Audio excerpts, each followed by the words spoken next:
بسم اللہ الرحمن الرحیم السلام علیکم ورحمۃ وبرکاتہ۔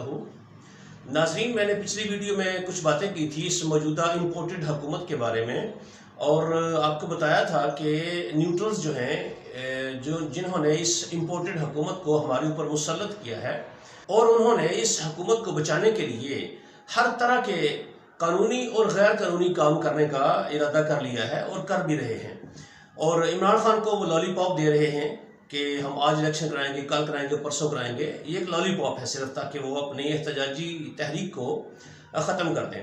ناظرین، یہ تو باتیں میں نے پچھلی ویڈیو میں کر دی تھی ساری، لیکن ناظرین اس ویڈیو میں جو اصل بات میں نے آپ سے کرنی ہے کہ کل عمران خان نے جو انٹرویو دیا ہے سمیع ابراہیم کے ساتھ، اس میں انہوں نے چند باتوں کا ذکر کیا ہے کہ جو امپورٹڈ حکومت ہے اس نے معیشت کا جو حال کر دیا ہے، اس معیشت کے اس بربادی کے نتیجے میں جو اس ملک کے ساتھ ہو سکتا ہے، وہ سارے انہوں نے ممکنات کا ذکر کیا ہے۔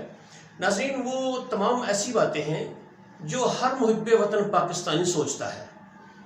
ایسا ہر انسان جو اس ملک کے لیے درد رکھتا ہے، اس قوم کے لیے درد رکھتا ہے، وہ ہر انسان یہ باتیں سوچتا ہے، لیکن ہمارے میڈیا میں کچھ لوگ ایسے موجود ہیں کہ جو عمران خان کے اس انٹرویو کو بڑے عجیب طریقے سے اس میں سے سلیکٹڈ ورڈز لے کر اس کو بڑے عجیب طریقے سے پیش کر رہے ہیں کہ جیسے عمران خان نے بہت غلط باتیں کر دی ہیں۔ ناظرین دیکھیں، جب سے یہ امپورٹڈ حکومت آئی ہے نا، تو معیشت کا میں تھوڑا سا آپ کو بتا دوں کہ کہاں سے کہاں تک پہنچ گئی ہے۔ دیکھیں ناظرین، سب سے بڑی انڈیکیشن جو کسی بھی معیشت کی ہوتی ہے، وہ اس کی ایک تو جی ڈی پی ہوتی ہے، اور دوسرا اس کے جو فارن ریزرو ہوتے ہیں، جو اس کے پاس سرپلس پیسہ پڑا ہوتا ہے خریداری کرنے کے لیے، ملک کو چلانے کے لیے، اپنے امپورٹس کے لیے جو پیسہ اس کے پاس پڑا ہوتا ہے، جسے ہم زر مبادلہ کے ذخائر کہتے ہیں، وہ شو کرتا ہے، وہ کسی بھی ملک کی اکانومی میں ظاہر کرتا ہے کہ وہ کتنی سٹرونگ ہے، کتنی مضبوط اکانومی ہے۔ ناظرین، عمران خان جب گیا تھا نا، جس دن اس کی حکومت کو اتارا گیا، اس دن 22 ارب ڈالر تھے ہمارے خزانے میں، زر مبادلہ کے ذخائر 22 ارب ڈالر تھے، لیکن آج دیکھ لیں تقریباً 2 مہینے ان کو ہونے والے ہیں، 2 مہینے میں وہ 22 ارب سے کم ہو کر صرف 10 ارب ڈالر رہ گئے ہیں۔ اب دیکھیں ناظرین، عمران خان نے یہی کہا کہ اگر یہ حکومت رہی اور اس کی پالیسیاں ایسے ہی چلتی رہی اور ہماری اسٹیبلشمنٹ نے اگر اس کے بارے میں کوئی فیصلہ نہ کیا، تو یہ ملک دیوالیہ ہونے کی طرف جا رہا ہے۔ تو ناظرین، اس میں کون سی غلط بات ہے؟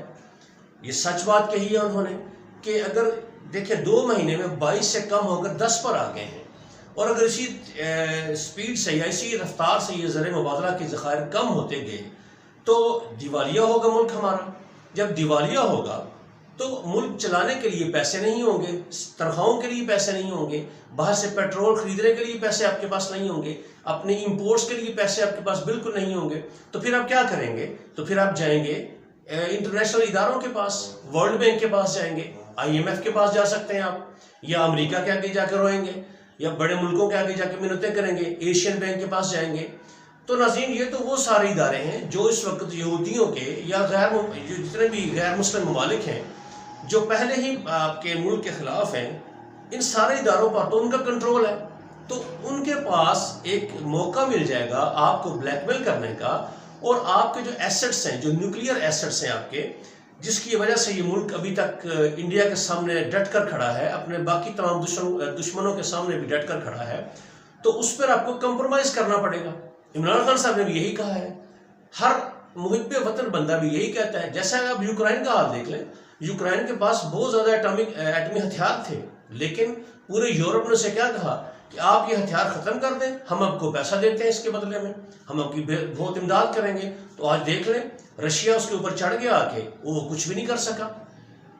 آپ فلسطین کا حال دیکھ لیں، آپ شام کا حال دیکھ لیں، آپ صومالیہ کا حال دیکھ لیں، کتنے ایسے ممالک ہیں جن کے پاس یہ صلاحیت نہیں ہے، اور جب بھی ان کا دشمن دل کرتا ہے ان کے اوپر چڑھائی کر دیتا ہے۔ تو یہی ایک پاکستان کی ایسٹ ہے پاکستان کے پاس، کہ جس کے اوپر سارے دشمنوں کی نظریں لگی ہوئی ہیں۔ تو عمران خان صاحب نے یہی کہا کہ اگر یہ امپورٹڈ حکومت رہی اور اس کے لانے والوں نے اگر کوئی فیصلہ نہ کیا، جلدی میں اس کو اتارا نہ، اس کو ختم نہ کیا، تو ان کی جو پالیسیز ہیں یہ ملک کو دیوالیہ کر دیں گی، اور اس کے بدلے میں کیا ہوگا؟ جب ملک دیوالیہ ہوگا تو ہمارے دشمن ممالک کی پالیسیاں اس ملک میں لاگو ہو جائیں گی، تو اس میں کون سی عجیب بات کیا انہوں نے پھر کہا کہ ملک کے 3 ٹکڑے ہو سکتے ہیں. یہ بھی کوئی نئی بات تو نہیں ہے. کب سے یہ ناظرین یہ باتیں چل رہی ہیں کہ ہندوستان، امریکہ، اسرائیل یہ سارے مل کر بلوچستان کو الگ کرنا چاہتے ہیں. ادھر سے وہ افغانستان کے کچھ لوگ ہیں وہ کہتے ہیں کہ ہم یہ فاٹا اور یہ KP کے اٹک تک یہ ہمارا ہم اس کو حاصل کرنا چاہتے ہیں.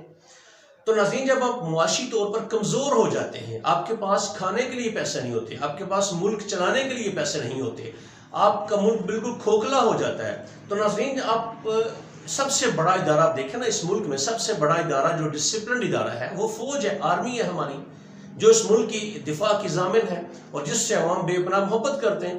لیکن ناظرین جب آپ دیوالیہ ہو جائیں گے، آپ کے پاس پیسے ہی نہیں ہوں گے ان کو تنخواہیں دینے کے لیے، آپ کے پاس پیسہ ہی نہیں ہوگا اسلحہ خریدنے کے لیے، آپ کے پاس اپنی دفاعی ضروریات پورا کرنے کے لیے پیسہ ہی نہیں ہوگا، تو پھر کیا کریں گے آپ؟ یہ دشمن تو آپ پر چڑھ دوڑیں گے آپ کے اوپر آ کے. تو جب آپ ان کے آگے جا کے ہاتھ پھیلائیں گے، ان سے بھیک مانگیں گے، تو وہ ظاہری بات ہے آپ کے پاس ایسٹ کچھ ہوں گے، کچھ گارنٹیز دیں گے آپ سے وہ کہ ہم آپ کو قرض دیں گے، ٹھیک ہے، اس کے بدلے ہمارے قرض کی گارنٹی کیا ہے، ہمارے پیسے کی گارنٹی کیا ہے. تو گارنٹی کیا دے سکتا ہے پاکستان؟ تو وہ یہی چاہتے ہیں کہ نیوکلیئر ایسٹس جو ہیں یہ ہمارے حوالے کریں اور ہم اس کو پیسے دیں اور بعد میں پھر ہمارا بھی حال فلسطین والا ہو. تو ناظرین ہر محب وطن پاکستانی یہی سوچتا ہے، اور عمران خان ایک ایماندار اور جرأت مند لیڈر ہے، بہادر لیڈر ہے. وہ آنے والے وقت کو دیکھ رہا ہے کہ آنے والے وقت میں کیا ہو سکتا ہے اگر یہ حکومت ایسے ہی چلتی رہی، یہ حکومت ایسے ہی رہی. تو اس نے ہمیں خبردار کیا ہے کہ اس حکومت سے نجات کتنی ضروری ہے. یہ خالی بات کرنے کی حد تک ناظرین نہیں ہے، پریکٹیکلی آپ دیکھ لیں، عملی طور پہ دیکھ لیں. جب سے یہ حکومت آئی ہے، پیٹرول دیکھ لیں کہاں پہنچ گیا ہے، بجلی کہاں پہنچ گئی ہے، چیزوں کی قیمتیں پاکستان کی تاریخ میں کبھی بھی اتنی تیزی سے نہیں بڑھی، بڑھتی رہی ہیں لیکن اتنی تیزی سے نہیں بڑھی کہ غریب آدمی کا جینا محال ہو گیا ہے. اچھا، اس کے بعد آپ دیکھیں جب آپ عوام بھوکی مرے گی، عوام کے پاس کچھ نہیں ہوگا، تو کیا خیال ہے آپ کا؟ عوام چپ رہے گی آپ کے ان نالائکیوں پہ؟ عوام تو چپ نہیں رہے گی. ادارہ جو اتنا بڑا 7-8 لاکھ فوج، ہماری اتنی مضبوط فوج ہے، اس کو جب سیلریز نہیں ملے گی، ان کی ضروریات پوری جب نہیں ہوں گی، تو کیا کریں گے آپ مجھے بتائیے. جو لوگ کچھ صحافی ہیں ٹی وی چینلز پر بیٹھ کر یہ کہہ رہے ہیں کہ دیکھیں جی عمران خان نے کہہ دیا کہ ملک ٹوٹ جائے گا، ہماری فوج تباہ ہو جائے گی، ملک کے 3 ٹکڑے ہو جائیں گے. ناظرین اس نے یہ نہیں کہا، اس نے اس خواہش کا اظہار نہیں کہا کہ اس کی خواہش یہ ہے. اس نے کہا کہ ایسا ہو سکتا ہے کہ جب ہم دیوالیہ ہو جائیں گے، اللہ نہ کرے کبھی ایسا ہو، تو پھر یہی حال ہوگا. ایک بھکاری، یہ تو خود کو پہلی بھکاری کہتے ہیں، تو جب عملی طور پر ہم دیوالیہ ہو جائیں گے، ہمارے پاس تو کوئی صورت نہیں رہے گی بچنے کی. تو کس بات کا جھگڑا کر رہے ہیں یہ لوگ کہ عمران خان نے کچھ عجیب باتیں کہہ دی ہیں. اب ناظرین میں کچھ آپ کو فگرز دیتا ہوں جس سے آپ دیکھیں گے کہ عمران خان نے کتنی سچی بات کہی ہے کہ ہم دیوالیہ ہونے کی طرف جا رہے ہیں. ایک تو میں نے بہت بڑی انڈیکیشن دی ہے کہ $22 ارب سے $10 ارب پر ہم آگے 2 ماہ کے اندر. ٹھیک ہے، گروتھ ہماری بالکل جی ڈی پی گروتھ ناظرین ایک انڈیکیٹر ہوتا ہے کسی ملک کی ترقی کے لیے. جی ڈی پی کا مطلب ہوتا ہے کہ آپ کے ملک میں کتنی پیداوار ہوئی ہے مجموعی طور پر. انڈسٹری کی پیداوار کتنی ہوئی ہے، زراعت کی پیداوار کتنی ہوئی ہے، آپ کی سروسز یعنی کہ ایسے ٹیچرز، پروفیسرز، ڈاکٹرز، یہ لوگ ان کی سروسز نے کتنا کمایا. تو ٹوٹل اوور آل جو ملک کی پروڈکشن ہوتی ہے اسے جی ڈی پی کہتے ہیں. یہی کسی ملک کی معیشت کی ترقی کے لیے ایک بہت بڑا انڈیکیٹر ہوتا ہے. تو عمران خان جس دن گئے تھے اس دن 6% پہ گروتھ چھوڑ کر گئے تھے. اور ابھی ادارے بھی کہہ رہے ہیں، انٹرنیشنل ادارے اور ملکی ادارے بھی یہ کہہ رہے ہیں کہ اگر یہ حکومت رہی اور اسی طرح چلتی رہی تو اگلے سال یہ گروتھ 2% تک آ سکتی ہے. آپ خود اندازہ لگائیں. اس کے بعد ان کا جو امپورٹڈ وزیر خزانہ مفتاح اسماعیل جس کو بنایا انہوں نے، اس نے شروع سے ہی ایسے بیانات دیے ہیں کہ شرم بھی آتی ہے ہمیں پاکستانی ہونے پہ. اس جیسے لیڈر، اس جیسا مفتاح اسماعیل جس کو بنایا گیا ہے ہمارا وزیر خزانہ، آتے ہی اس نے پہلے دن بیان دیا تھا IMF کے ساتھ جب مذاکرات کرنے گیا تو اس نے کہا جی کہ عمران خان طالبان کی طرح ہی ہے. یہ بھی قرآن آیات کا حوالہ دیتا ہے تو طالبان بھی قرآن آیات کا حوالہ دیتے ہیں. مطلب اس نے قرآن پاک کو دہشت گردی کے ساتھ جوڑنے کی کوشش کی، حالانکہ قرآن پاک ہدایت کی کتاب ہے. سب سے بہترین، دنیا میں سب سے بہترین کتاب قرآن پاک ہے جس سے آپ رہنمائی لے سکتے ہیں.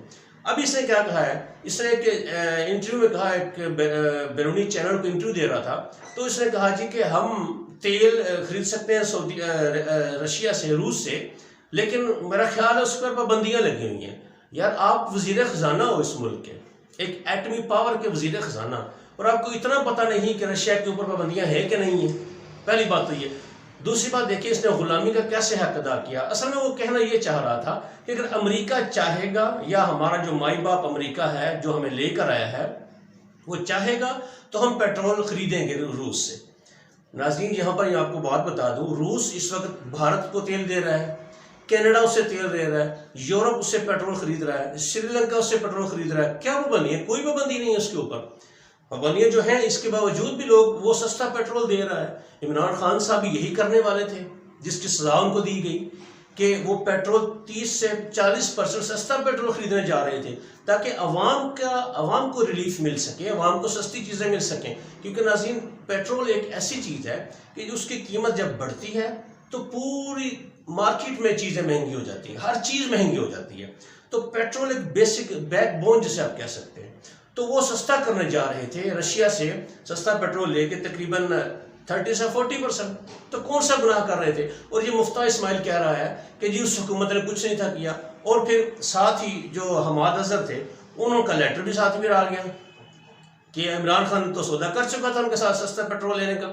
ناظرین ان میں اور عمران خان میں فرق یہی ہے کہ عمران خان اس ملک کا سوچتا ہے، اس عوام کا سوچتا ہے. غلامانہ سوچ نہیں اس کی، وہ خود مختاری کی سوچتا ہے، خودداری کی بات کرتا ہے. یہ لوگ جو ہیں یہ غلام ہیں، غلامی کی بات کرتے ہیں. ان کو جو آرڈر آتا ہے اسی کو ہمارے اوپر امپلیمنٹ کرنے کی کوشش کرتے ہیں. جیسے امریکہ نے اب اس کو پرمیشن نہیں دی تیل خریدنے کی رشیا سے، تو نہیں خرید رہے، گندم نہیں خرید رہے ان سے. حالانکہ 40% سستی گندم بھی مل سکتی ہے ان کو وہاں سے، اور پیٹرول بھی مل سکتا ہے، لیکن نہیں خرید رہے کیونکہ غلام ہیں. جو ان کے آقا کہیں گے وہی یہ کہیں گے. تو ناظرین ان باتوں کو سمجھنا چاہیے ہمیں. یہی وقت ہے ہمارے ملک کے اوپر، بہت مشکل وقت ہے. ہمارا ملک اس وقت ان چوروں کے قبضے میں آ چکا ہے کہ معیشت کو تباہ کرتے جا رہے ہیں. اور ایسے ملک، مجھے تو ناظرین اب ایسا لگ رہا ہے کہ یہ ایسے ہی وعدے کر کے ہیں کہ اس ملک کی جو نیوکلیئر پاور ہے اس پہ کمپرومائز کرنے جا رہے ہیں. کیونکہ جب آپ کے پاس کچھ بھی نہیں ہوگا تو کیا کریں گے آپ؟ ملک کیسے چلائیں گے آپ؟ تو آپ کو کمپرومائز کرنے پڑیں گے، آپ کے ایسٹس بیچنے پڑیں گے اپنے. تو یہ بہت خطرناک بات ہے اس ملک کے سالمیت کے لیے. تو ناظرین ہمیں اب وقت ہے ہمارا کہ ہم احتجاج کریں اور اب ان کو بتائیں کہ ہم آپ کو نہیں چاہتے، آپ کو ہمارے اوپر حکمرانی کا حق نہیں ہے. ایک آپ آزادانہ اور منصفانہ الیکشن کا اعلان کریں، اس اسمبلی کو ختم کریں. میں ان سے بھی ریکویسٹ ہے، ہماری ہمبل ریکویسٹ ہے، بڑی ہمبل ریکویسٹ ہے اسٹیبلشمنٹ سے اور نیوٹرل سے بھی کہ اس ملک پر رحم کریں، خدا کا خوف کریں اور اس حکومت کو ختم کریں تاکہ ہمارے اس ملک کے اوپر جو عوام کی پسندیدہ حکومت ہو، جس کو عوام چاہیں وہ حکومت آئے تاکہ وہ عوام کے حق میں فیصلے کر سکیں، نہ کہ اپنے ذاتی مفاد میں اور دوسرے لوگوں کے مفاد میں. ناظرین اب تک کے لیے اتنا ہی. اس چینل کو سبسکرائب کیجئے، اس ویڈیو کو شیئر کیجئے، لائک بھی کریں تاکہ ہماری حوصلہ افزائی ہو سکے. اور اللہ تعالیٰ کرے ہمارا ملک بہتری کی طرف گامزن ہو، ہماری یہ کوششیں کامیاب ہوں. اگلی ویڈیو تک ناظرین مجھے اجازت دیجیے. اللہ حافظ.